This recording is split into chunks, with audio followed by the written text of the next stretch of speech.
The ALS Ice Bucket Challenge to raise money for the ALS Association has become the cool and trendy thing to do as of late.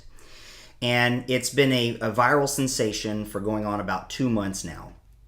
And many of my friends and colleagues have participated in it. I've had some dialogues in regards to my participation or not. But the thing is it's supposedly under the guise of raising awareness for ALS. Well, ask yourself honestly right now, do you know what ALS stands for?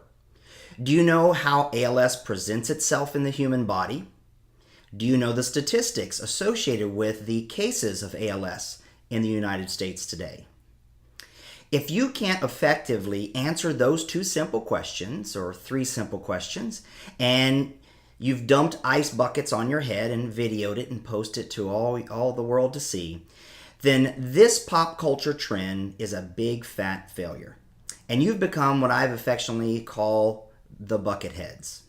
Hello, I'm Dr. Anthony G. Beck, and after watching the spectacle that's unfolded over the last couple months, I wanted to offer some sober grounding as how seemingly good-natured support actually may contribute to already broken systems and actually rob society of where greater focus should be centered. Amyotrophic lateral sclerosis, or ALS, or known as Lou Gehrig's disease, is simply the proverbial social media soup du jour. Not because it's the most important medical problem facing us today, but because it's got a clever bit of marketing and it got lucky and it went viral. So my sentiment is bravo to the ALS Association's ad campaign manager. And the ice bucket gimmick has nothing to do with ALS. You could ice bucket lung cancer just as logically. But hey, even more so in fact, given most people's psychological or physiological response to a bucket of ice water takes their breath away. But regardless, for whatever reasons, it has worked brilliantly. Now, make no mistake about it, I'm not dumping water on my head, and I'm not writing the ALS Association a check. And to be quite frank, giving money to biomedical research is like giving Bill Gates money for jet fuel. And I'm going to share with you some heavy truth bombs as to why I know this to be true. Now, before getting all in an uproar, let me acknowledge that there undoubtedly will be a segment of people who could be offended by this particular article or video. So before I make my case, here is some personal insight. I'd like you to meet and introduce you to my grandmother. My grandmother, Mary Adele Remington Gibbs, was taken from me and my family going almost 30 years ago by ALS. I'm sure like most of us, we thought of our grandma, that she made the best grub ever, and mine actually got me to like fish. And she made these fried salmon patties that stunk up the house, but man, were they yummy. She also used Irish Spring soap, which I love the smell of as a kid, and it always gives me a mental anchor back to her. So on a more sober reflection, I also remember the commonly seen sudden onset of ALS and its rapid deterioration of the body. It's a sad and tragic thing to witness, that's for sure. She was a loving and caring mother of my stepfather, Steve. Let me introduce you to him. Now, incidentally, he was a victim of polio as a child, and he was even the literal poster child for the March of Dimes back in the day. He's seen here with the nurse at Duke Hospital in my home state of North Carolina.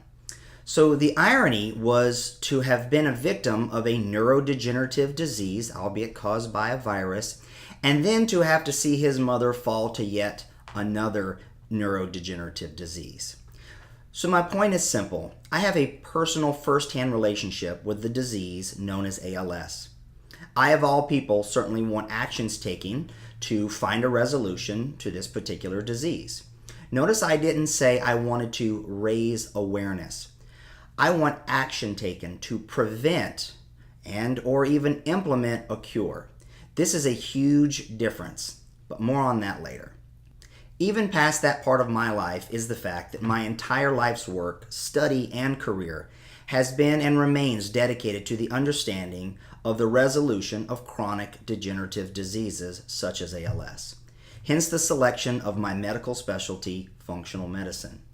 Now, this has afforded me a tremendous amount of study into things such as, but not limited to, genetics, environmental influences on disease, biomedical research, and systems biology. And I've platformed this study to include looking at the context of the study of disease through history, where its origins come from, and in the context of contemporary society and culture behaviors as it relates to disease.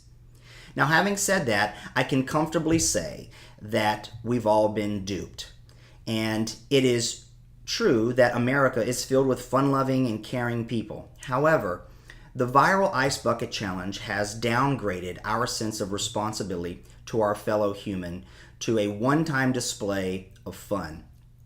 And judging by the smiles and countless video clips posted on Facebook and YouTube, it has been fun. That's right. It's been fun and not raising awareness, quote unquote. Simply take an honest look for yourself with a quick search on YouTube or Facebook, and I'm going to include a couple of examples. One of them is a famous actor these days, Chris Pratt. Now, that's twice I've been challenged, so I'm going to do it slightly different. Instead of doing one bucket of ice, what I'm going to do, I found this. It's called Blue Ice Vodka. And in lieu of the bucket of ice, I'll be drinking this. It's for a good cause. Now, I was challenged twice, so I've also found this Smirnoff Ice.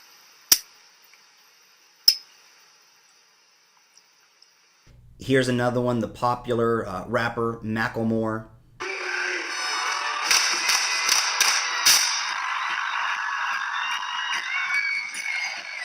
Now ask yourself, honestly, do you really think these people are moving the hearts of their audience to take actions conducive to bring about cures to disease? But wait, let's look at some multi-billionaires who will most certainly give us more credibility and respect to such an admirable trend, right? Well, let's take a look at Microsoft founder Bill Gates.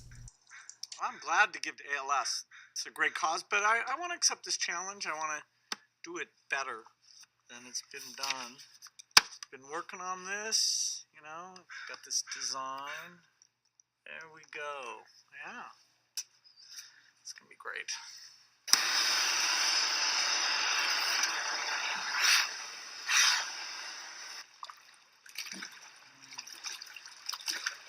I'm here to join the people bringing attention to Lou Gehrig's disease by taking the ALS Ice Bucket Challenge. Now let's take a look at Facebook founder Mark Zuckerberg. Next 24 hours. So you have 24 hours to do this, or you have to donate $100. All right, here we go.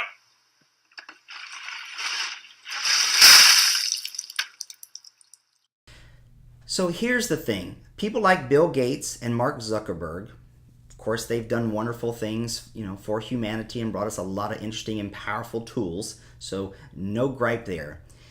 But those guys and the vast amount of who I affectionately call bucketheads who participated in this trendy viral party didn't even use ice for the Ice Bucket Challenge. They simply poured water on their heads. Maybe the ice melted in the water before they could get to it, but isn't the whole point to be the Ice Bucket Challenge to have a visual amount of ice actually being poured on your head? But maybe they're proving one of my points in that the challenge lost its soul from the beginning because it became more about the pouring of something on one's head for the fun of it, as opposed to the attention to the disease. So now this charade has inadvertently become the water bucket show. It has certainly not become a wealth of informed and educated people as to this particular awful disease. Here are some bucket heads to prove my point. Ice Bucket Challenge!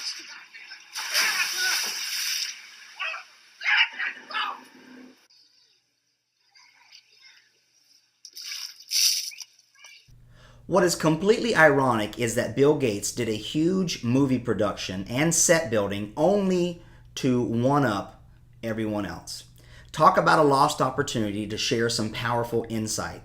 This is a perfect example of a whole bunch of effort squandered on a display of a party trick to simply appease one's narcissistic fix. And now if Bill Gates would have pledged to have matched dollar for dollar every dollar donated, then that, my friends, would have been impressive. On top of all this, it took over a month for people to even find out what this whole dumping buckets of ice on one's head really was about.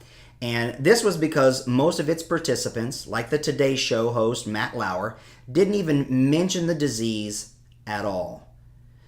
Matter of fact, he mentioned a completely different charity. Now, here's a clip of Matt Lauer proving that he's a buckethead. Okay, here we go.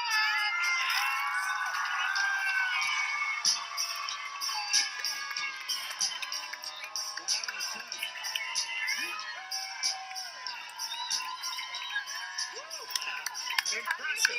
Is my hair messed up? All right, so Who we now call out? I am calling out Brian Williams, Martha Stewart, and Howard Stern. And if they don't accept the challenge, I want them to donate to Hospice of Palm Beach County, and I'm going to make a donation to them as well, even though I got wet. I rarely heard people say, if you don't accept this challenge, you have to donate, and you've got 24 hours. But even if they do accept, why was it a challenge to take an ice dump or donate? Why was the message not a resounding do both? Now, I know ice bucket defenders will argue that this is just a means to raise awareness, meaning that those who participate are still doing good without donating. ALS needs awareness, that's for sure. But somehow I doubt many have learned a whole lot from countless tweets or wet celebrities smiling and laughing. Personally, I can't help but to feel this challenge could have done so much more good if it were structured differently. Maybe people could dump water on their friends who haven't donated as a goofy way to encourage others to give, or dump ice water on themselves before promising to donate and calling people to even visit the ALS Association website. But wait, Ice Bucket Challenge donations are nearly 100 million. Isn't that a good thing? You have to ask yourself, where is that money going? Let's take a look, shall we? According to the ALS Foundation, over 73% of all donations raised are going to fundraising, overhead, executive salaries, and external donations. Kind of sounds like the U.S. federal government. Maybe this is being run by politicians, but I digress. Less than 27% is actually used for the purpose people think that they are donating for. Here are some more. You can pull up the ALS Association's 2013 tax returns to take a closer look at how their funds are spent. And I would like to share with you the salaries of the leadership of the ALS Association. Starting with the president and CEO making over $300,000 a year, the CFO $200,000 a year, even the chief public policy officer is $182,000 a year. You can take a look at these totals here and kind of determine for yourself. But the total administration costs, as seen in this particular pie chart above, were just under $2 million. Now, quote unquote, other salaries and wages, which is part of part 9 of line 7, were $3.6 million. Total administration costs, as been seen in the pie chart above, were just under $2 million. Now, other salaries and wages, those were $3.6 million, with another $500,000 in quote unquote pension plans and employee benefits. Expenses for non-employee labor was about $4 million, and travel expenses exceeded $1.3 million. So total up the costs for labor to run the association was around $12.5 million, from revenues received totaling $24 million. Now, did you get that math? Ever see that spoken of by any buckethead? Well, over 50% of what the ALS Association receives appears to support salaries of people working for the association based on their tax returns. So what about the rest of the revenue? Well, almost $1 million was spent on quote-unquote lobbying. Here is what they wrote concerning their lobbying efforts. Quote, "The purpose of our advocacy program is to sensitize legislators to and obtain their sympathy for the plight of ALS victims, patients, and their families, and to influence legislation regarding the appropriation of federal funds for ALS research and the use and cost to patients or for orphan drugs," end quote. So basically what they're doing is trying to supposedly lobby for advocacy for the patients and their families, and of course, drugs to treat the disease. The largest amount of what is remaining is grants with other assistance to governments and organizations in the United States, which is about $6.2 million. This amount is itemized on their Schedule 1, and almost all of these recipients are medical schools with strong ties to the pharmaceutical industry. The ALS Association was started back in 1985, and they still have not invested in any new cures for ALS. One of the latest failures was even a drug which was halted in its research early back in 2013. The drug was in research for more than 10 years at an estimated cost between $75 million and $100 million, but was abandoned in the late stage development due to poor results. It looks like to me that ALS Association has maybe modeled themselves after the federal government and their approach to financial stewardship. But I'm not going to go on about that. Well, the question is, do you think this money is being used where it could have the best impact? If you do, then throw money at it. If you don't, then share this article. So at no surprise, I'm not going to do this challenge, and I encourage everyone to take to heart that which I am sharing here. Does this mean that I'm looking down at those who are doing the challenge? Well, let me put it this way. Rest assured, even a fool recognizes there is great sadness in a bucket of tears, but only a wise person thinks to conserve water and use that bucket to pour that water on something that could be used to grow. I think that it's honorable to want to express a little physical discomfort with the intent to bless others and think that the charitable spirit is something to be applauded, and I've always advocated for such things. I simply want people to honestly understand that it's important to research causes as much as possible. Look into where the money is really going. That's because I know that people who give to charity are pulling from deep down in their hearts to give, and that is to be cherished with respect and proper stewardship by those who administer that receiving charity. Though I don't feel the ALS Association is a scam charity or nefarious, I do feel they are an example of charity gone wrong and who has lost its way on what is most important and how they should manage their stewardship. As far as for quote-unquote raising awareness, few of the videos I've seen contain any substantial information about the disease, why the money is needed, or how it will be used. More than anything else, the Buckethead videos feel like an exercise in raising awareness of one's own coolness, the need to be silly for some kids, their altruistic needs, how they can be attractive in a wet t-shirt. People watch these videos and don't know anything more about ALS than they did before the people in them got wet and cold. How about telling me and them where and how we can donate or spend something more valuable, our time? How about even including a crummy link with the video, for crying out loud? Something, anything about the disease itself. It's truly, and I submit this again, become about the pouring of the bucket of something cold on one's head, not about the disease. Before you think I'm being a get-you-downer, cynical, or a party pooper, please understand that I am fiercely and lovingly dedicated to helping people prevent disease. This Ice Bucket Challenge is not going to do that. Matter of fact, I believe it will do just the opposite. I find that it will follow the time-proven pattern in human medical sociology. And this is that people do this one seemingly meaningful thing and that somehow will quench any further need of involvement. Because after all, hey, they just poured an ice cold bucket of water on themselves for the whole world to see, right? Well, giving money to ALS feels good, but what does it actually buy those with ALS?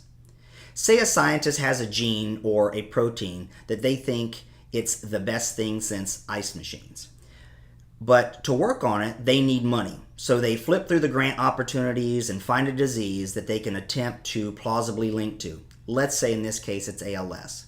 They dress up their little geeky research project in a tuxedo and a bow tie with some shiny shoes, and they hit submit on the NIH website. And then they just sit back and wait for a half a year or so for their funding score. But the budget cuts mean that the funding cutoff moves down a few points, say from 25 to 20.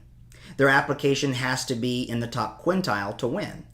The ice bucket money, though, means they can apply to the ALS Association and have a better chance. It effectively raises the cutoff again, back to 25 or even 30.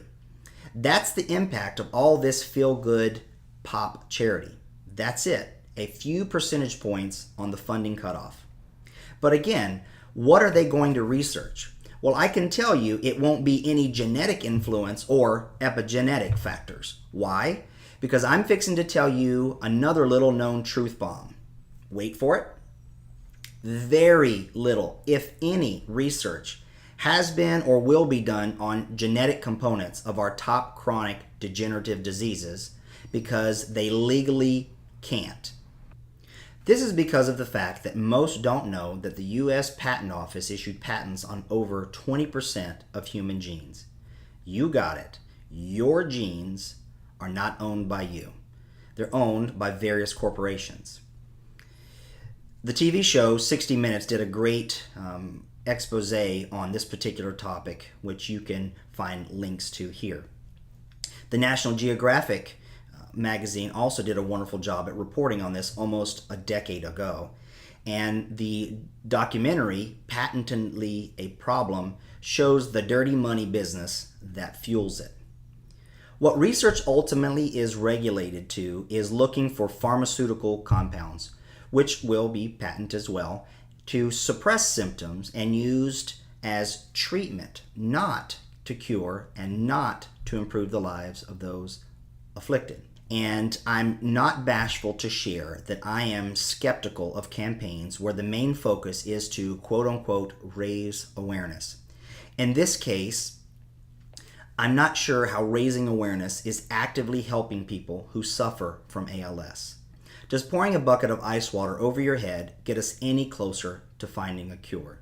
Unless this translates into some sort of donation or perhaps volunteering your time, it's hard to see how this aids in enacting any particular changes that matter on the home front.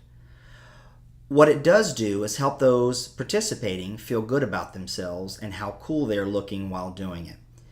I know personally that ALS is a terrible disease, and I'm not suggesting that raising awareness is entirely unnecessary. I simply feel this is not really the best way to go about it. There is absolutely no real information being put forth by the Ice Bucket Challenge. People walk away from these videos not knowing anything more about ALS other than that it exists. Too bad they didn't watch the video stories of those suffering with ALS or the families that it impacts. Oh wait, there aren't any of those videos. Ask yourself or anyone you know who was a buckethead these questions. What does ALS stand for? What is ALS? How does it affect a person's body? What happens symptomatically to people with ALS? How many people are diagnosed each year? Not one person I've asked has been able to answer any of those. This is the unfortunate proof positive of the point of this particular article. The whole idea to raise awareness seemingly makes sense. But what I'm finding is that those who are partaking of the challenge don't know any more about it even after they've dumped the bucket of water on their head themselves. So since my point is to not just call out this silly campaign, but to educate, motivate, and inspire, let me break this down for you. ALS stands for amyotrophic lateral sclerosis, or affectionately named after a former Major League Baseball great and hence referred to as Lou Gehrig's disease. It's a degenerative disorder of the central nervous system that leads to weakening and wasting of the muscles. Not just the muscles attached to our bones, but to those that are concerned with the function of our internal organs. This disease has a very rapid progression, and most don't live beyond 5 years after the initial symptoms and diagnosis. Amyotrophic comes from the Greek a, which means no or negative. Myo refers to muscle, and trophic means nourishment. So thus, no muscle nourishment. When a muscle has no nourishment, it atrophies or shrinks. It wastes away. Lateral identifies the area in a person's spinal cord where portions of the nerve cells that signal and control the muscles are located. As this area degenerates, it leads to scarring or hardening, sclerosis in that particular region. So there you go. Pharmaceutical companies produce some pretty amazing drugs that do some pretty amazing things. They're life-saving and incredible things in certain situations. And we need many of the products they have to offer. This world is a better place because of many of these particular drugs. However, they're also motivated by one powerful ideal, and that's to make a profit. It is not my intent to get into that particular debate, but finding a cure for a disease that already has drugs that make them a lot of money would go against the idea of making profit. Cures are not good for the pharmaceutical industry. Treating and managing disease with expensive drugs is. With some diseases like cancer, we are still using the same chemotherapy drugs that were with little or no better results for the past 60 years. With all our modern advancements, is this really the best that can be done? Raising money may help this cause, but I choose to do more than raise awareness through other more productive means and by making calls to action.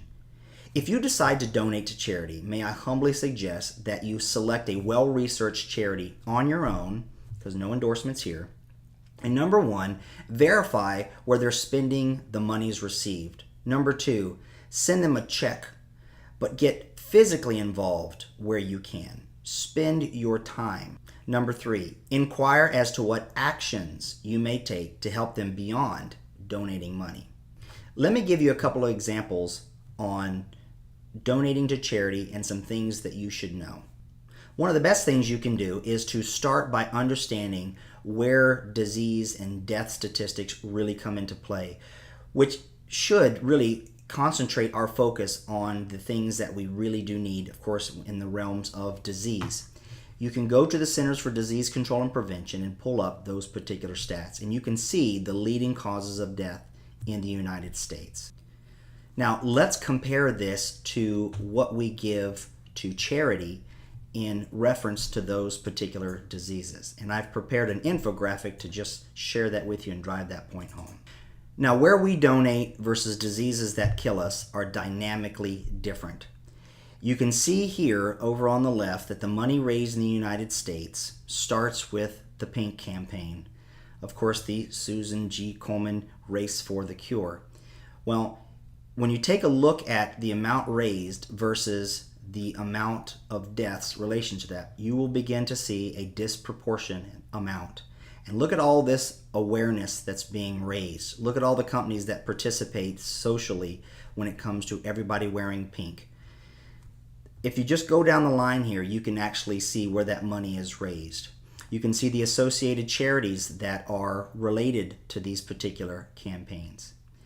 And so when you take a look at the amount of deaths in the United States from heart disease versus the amount of money raised for its awareness, treatment, or diagnosis or cure betterment, if you take a look at that disparaging gap between the two, you begin to understand where my point is coming from. But then to bring it home, take a look all the way down here at the bottom at the motor neuron diseases, including ALS.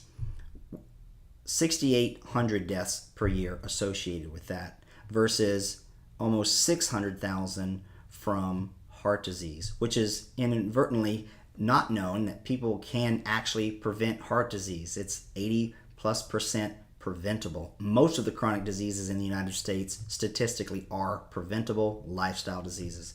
Now, if you ask yourself if raising awareness the effective tool, then with this type of an awareness, why aren't we seeing the shifts in the paradigm of disease prevention, disease resolution in this particular country?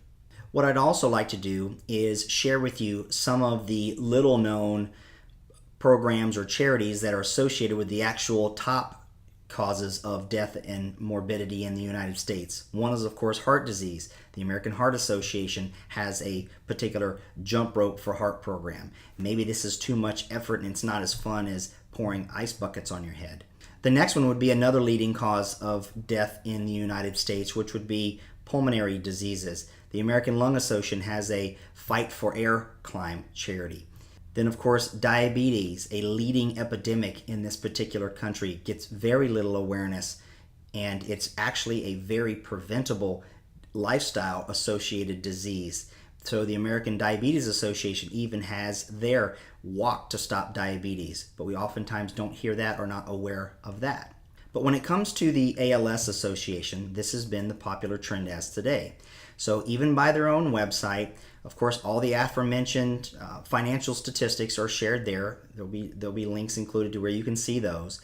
But then here are the facts that you should know when it comes to ALS. And the one I'd like to bring your attention to is that the incidence of ALS is 2 people per 100,000 people per year.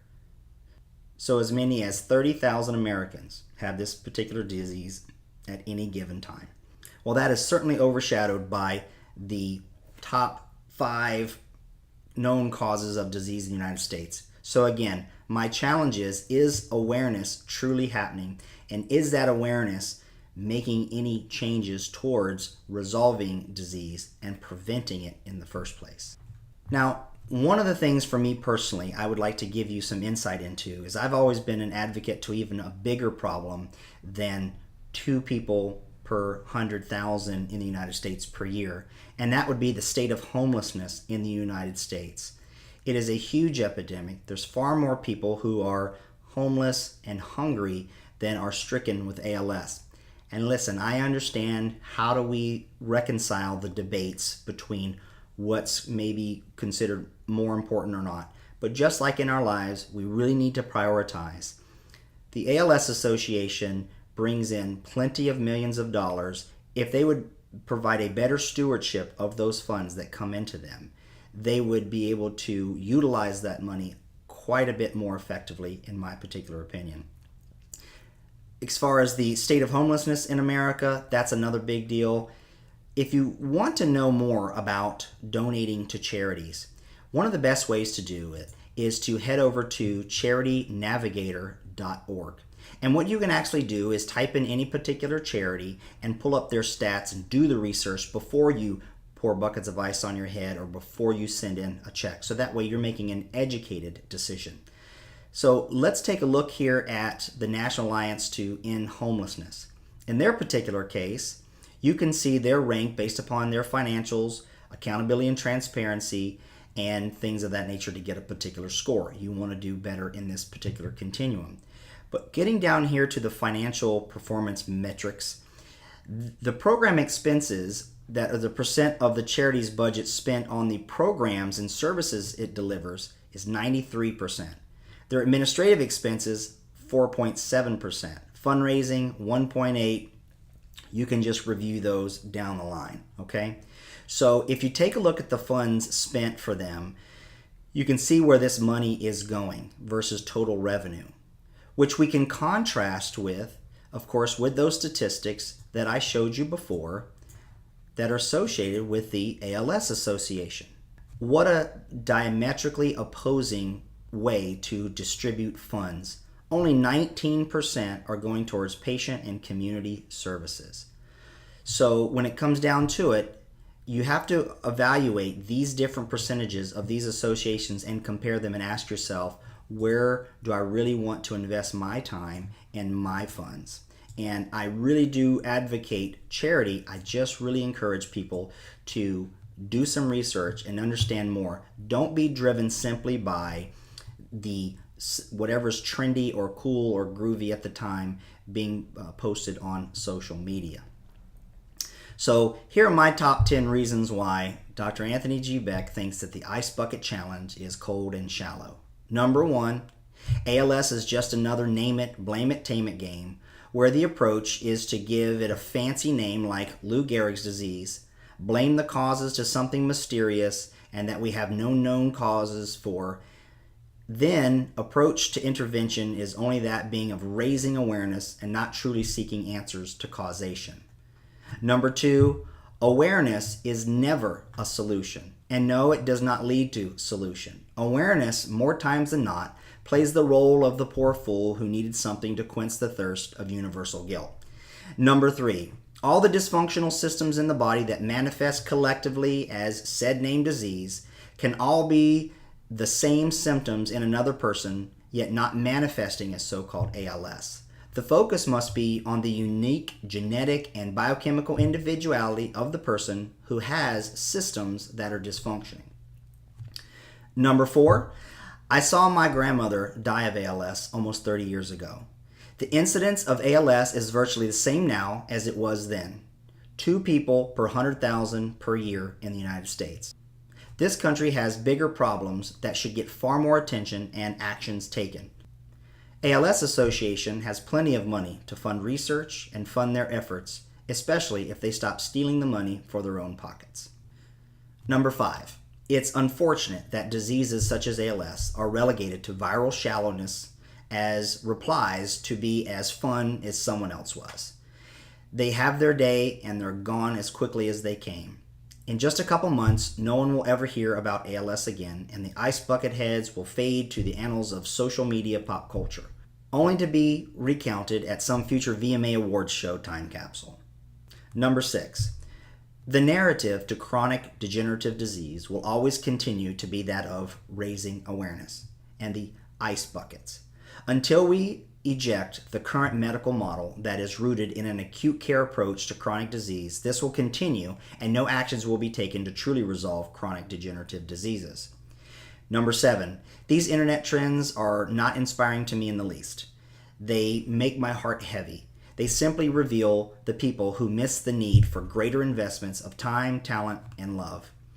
Just like that crap with holding up signs for those precious girls in Africa kidnapped by evil terrorist men. So a bunch of famous people held up signs and took a picture. Now what? Was any action taken or any quantification of effort ever revealed? Well, of course not. Nothing will come of this either, and I know that particular point stings a little bit. Number 8, ALS is nothing compared to what really kills people in this country. Cardiovascular disease, cancer, etc. These are all things that are known to be 85% preventable across all population segments. And guess what? People are under the impression that breast cancer in women kills most of them because of another campaign that gets people to wear pink. And it doesn't. You know what does? Fractures related to osteoporosis. 4,000 per 100,000 people per year. See what happens when you dress up problems and put pink ribbons on things. It clouds and overshadows the truth of the state of affairs. Number 9, by their own admission, the ALS Association squanders the vast majority of their donations on what I showed above. Only 27% goes towards research and even less goes to the patient services at 19%. Meanwhile, their board of directors collectively takes in millions into their pockets for salaries to oversee this debacle of supposed disease care and research.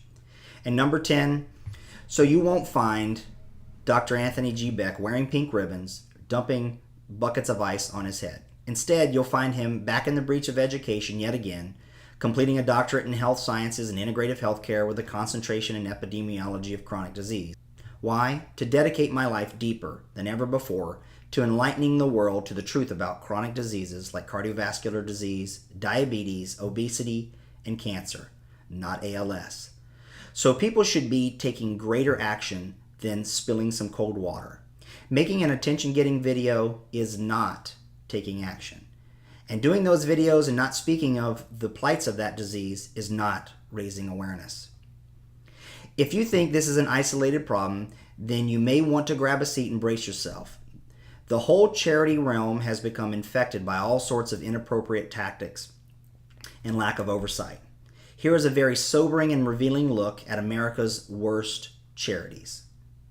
Just released this year in a collaboration between the Tampa Bay Times and the Center for Investigative Reporting was an expose on America's worst charities, where they ranked based upon the cash paid to solicitors in the past decade. So basically ranking where money was blown on soliciting costs. So I would really encourage you to take a moment and head over to the Tampa Bay Times link when it comes to this America's Worst Charities, and really get a sobering look at where so many people are unawares of where the money that they're so deeply digging into their pockets for to support these areas that they think are actually making a change are actually being squandered. So I hope you take to heart some of these things that I've shared with you. I know it's going to rub some people in the wrong way, but if you read through again, listen to what I was saying, you'll get an understanding of where my heart is centered. I truly want action to be taken in the resolution and prevention of chronic degenerative diseases. This is because when we relegate things to being fun and popular and hip, it really does downgrade the lives that are affected by disease. So here's my challenge to you.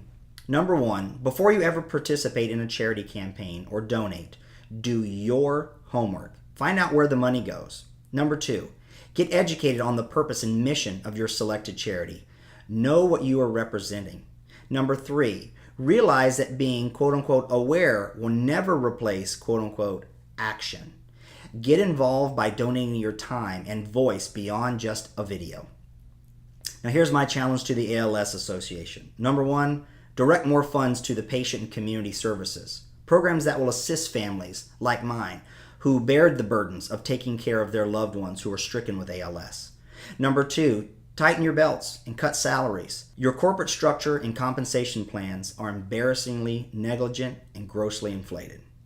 Number three, direct monies towards research of environmental contributions to ALS, such as biological toxins and autoimmune diseases, including dietary contributions. Those are my thoughts. I'm not sure how to get the ALS Association to do these things, but maybe if enough people contact them, we can get something rolling. Again, taking action.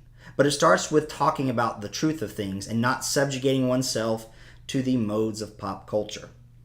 Let this raised awareness cause you to take action by taking control of your own health, by doing what is necessary to be healthy now, and not wait until you have some health problems, symptoms, or disease. We have a health crisis in this country today, and it's centered in preventable chronic disease. Find a functional medicine practitioner who actually recognizes the multifaceted web of interconnective contributions to chronic disease, and they can be able to help you develop personalized strategies based upon your own biochemical uniqueness. Now, to get some solid direction on how to actually go about properly and knowledgeably donating for charity, I'd like to invite you to go to drAnthonyGbeck.com/charity and download a copy of my free ebook on how to donate for charity. This guide is filled with all kinds of links and straightforward insight on how you can make an educated understanding about the charities to where you actually can feel confident that you've done the research personally for you and you know where those funds are actually going to be applied and what actions are going to be taken to resolve the problems that are faced by those particular charities. Here's your last call to action. Share this article. If you see it posted, click share. Don't stop at just liking it. Let's free some minds and bring about change, not just settling for raising awareness. And until next time, let's live life in balance.